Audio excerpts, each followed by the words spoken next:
Welcome to the second part of this lecture on the global rise of zero liquid discharge. In the first lecture we talked about that when you produce concrete you need a lot of water. So the idea is that we maximize water use efficiency, particularly knowing that so many people don't have access to clean drinking water. And the case study that I showed, which was quite unusual, is that we use digestate from the brewing industry. So basically digestate is the waste from the brewing industry in order to replace water in concrete and thereby improving sustainability. And the first results show, and they are quite promising, that after 28 days, that if we replaced certain parts of the water with this digestate, retained their strength up to 28 days. Even though we couldn't fully replace them, we could replace up to 75%. Now, in order for you to understand what some of the challenges are, I will need to discuss a little bit more about the chemistry behind this concrete. So what are the reactions that are occurring and what are the things that we need to monitor as material scientists? And the processes that go on in concrete last for many years. So it's not a short-term effect. And I'm pretty sure that some of you will remember this. This was the bridge in Italy that collapsed. And this really shows that we need a long-term understanding of the processes that are happening in concrete. And this happened because of poor maintenance and design in order to predict the strength, because it can have big implications. Now, what are then the reactions that are occurring? Now, first of all, let me just talk about, because people often exchangeably use cement and concrete, and I wasn't quite sure what the difference was either.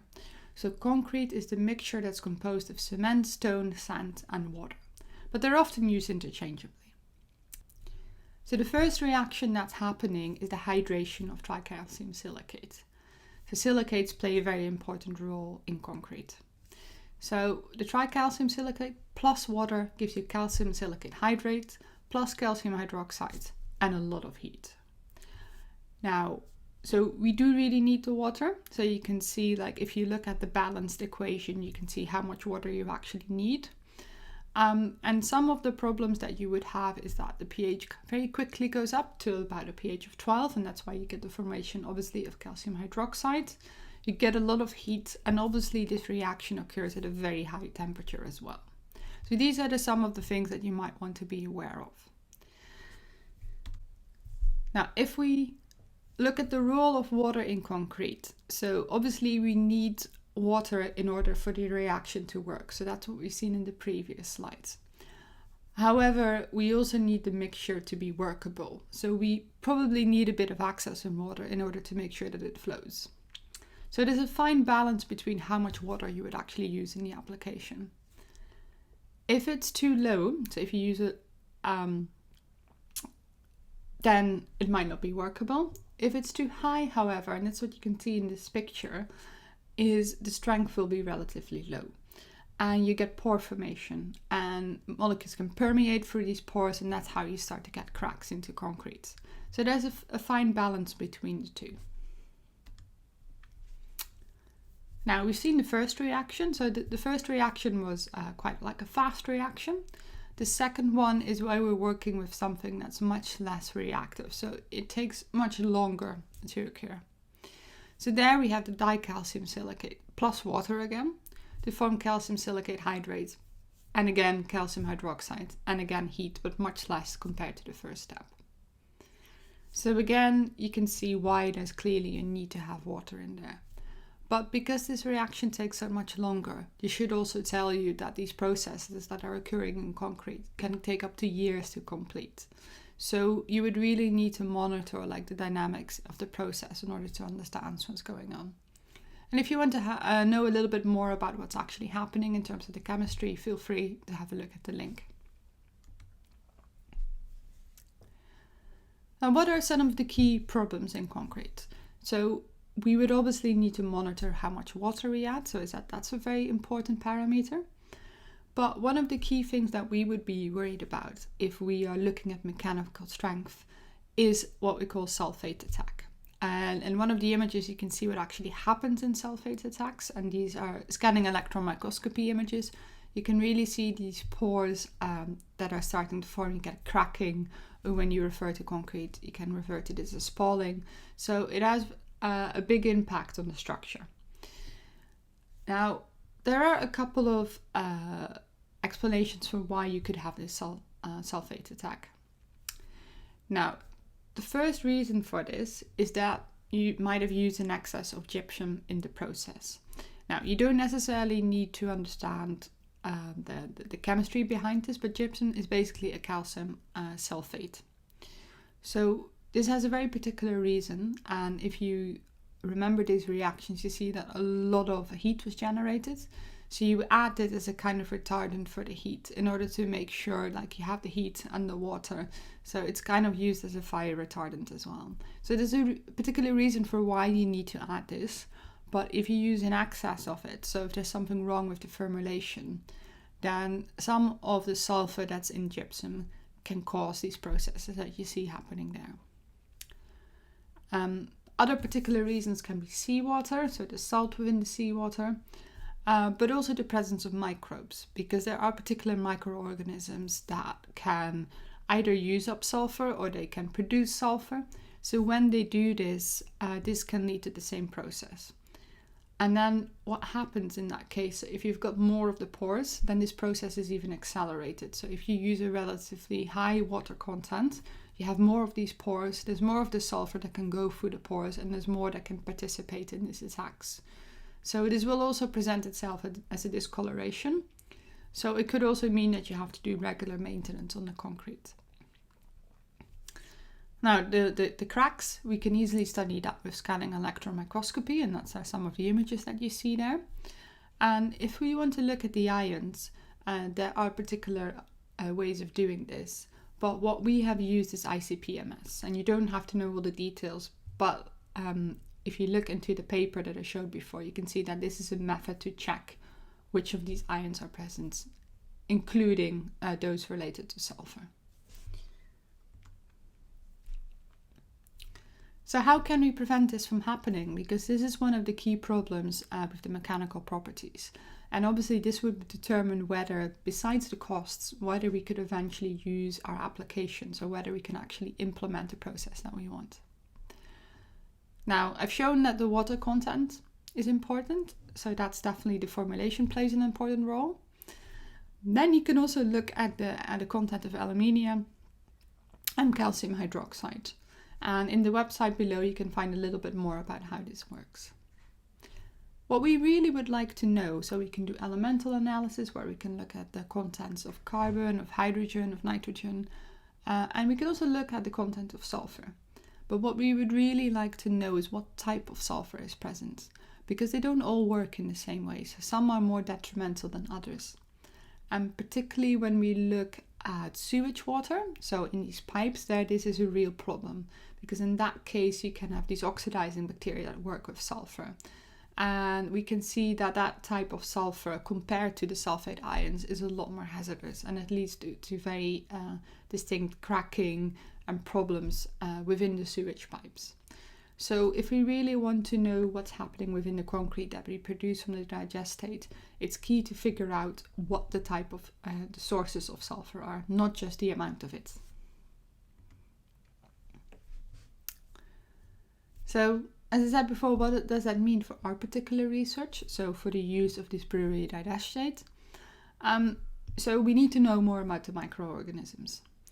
And we also need to know more about the characterization. And this is actually my role in the process, to characterize, first of all, what we put in the concrete, so the digestate itself, but also monitor the concrete over time, which would mean is that we would have certain formulations, we leave it for certain amounts of time and process it as we go along. So we characterize it at various time points, and then we can actually see what's happening and how some of the compounds that we have in the digestate might interfere with the process or might not.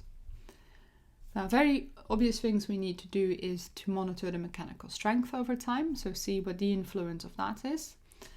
We can look at whether there are pores formed or whether there's any sign of kind of damage to the concrete, which we can again do with electron microscopy.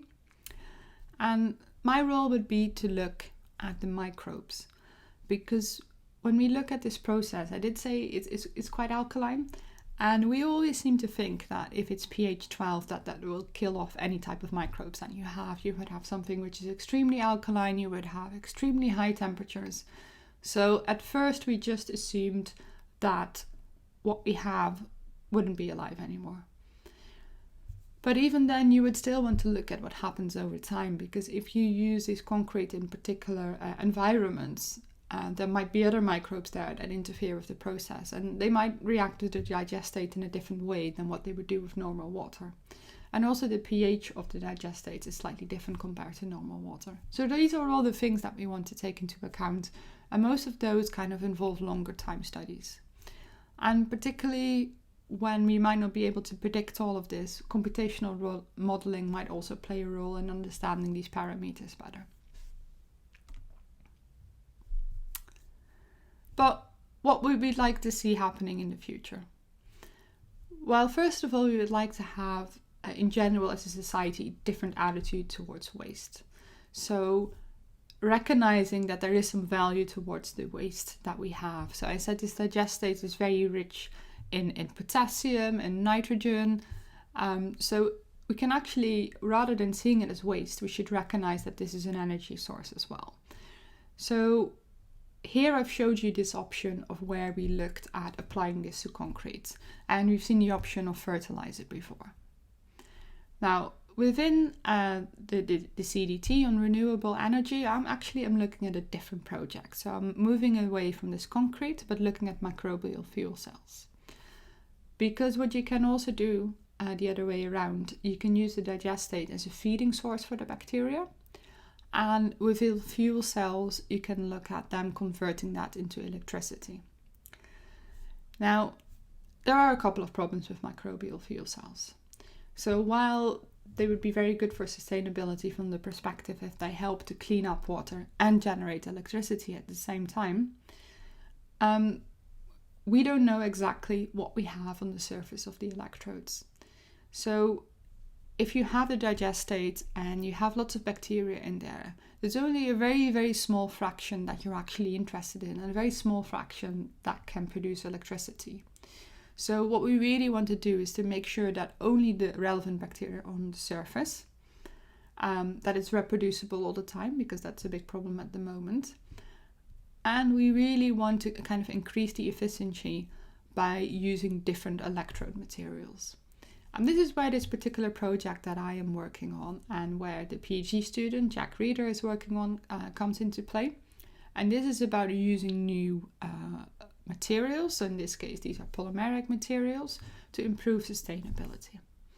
And if you want to know more about the concept of molecular imprinting, so molecular imprinting is a method that are used to produce sensors, then have a look at the suggested video, so if you want to know more about the concept.